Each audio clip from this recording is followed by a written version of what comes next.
We have been waiting on today's jobs figures. It's that time of the month. Our very own Ross Greenwood is with us to take us through the numbers. Ross, have the numbers dropped yet? Do we know what we're looking at for this month?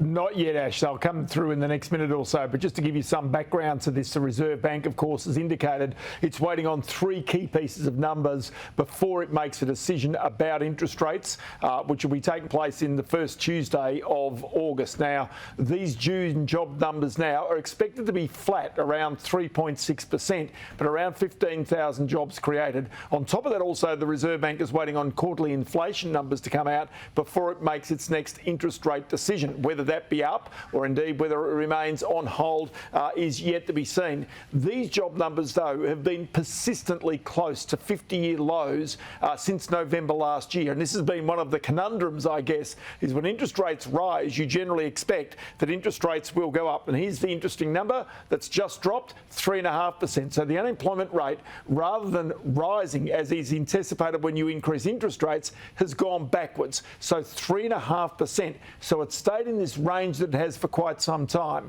Now, the argument is that if you have lower unemployment, you don't have really, if you like, any pressure on the employment market for wages to ease. That's creating inflation and therefore pressure on the Reserve Bank to keep interest rates rising. So that's the message pretty much coming out of these job numbers. Now, certainly it is a lagging indicator. It goes back to June, but it gives you some sense as exactly where these job numbers go. We'll try and get a bit more detail for you from these particular numbers to try and figure out exactly where this has all come from.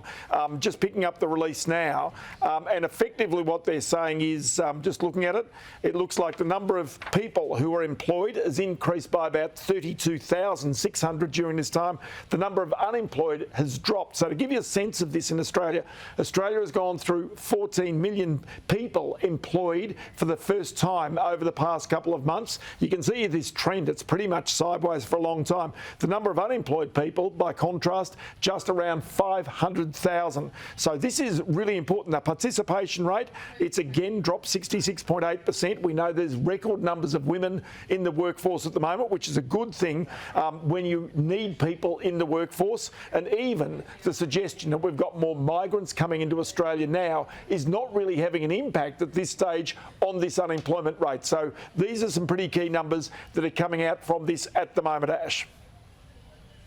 We'll keep a little eye on some of this. Always appreciate your analysis, especially on the fly as you're doing that. We'll let you go and delve into some of those numbers and read more into it. And we'll see you again, no doubt, with more analysis. Thanks so much, Ross. No problems at all.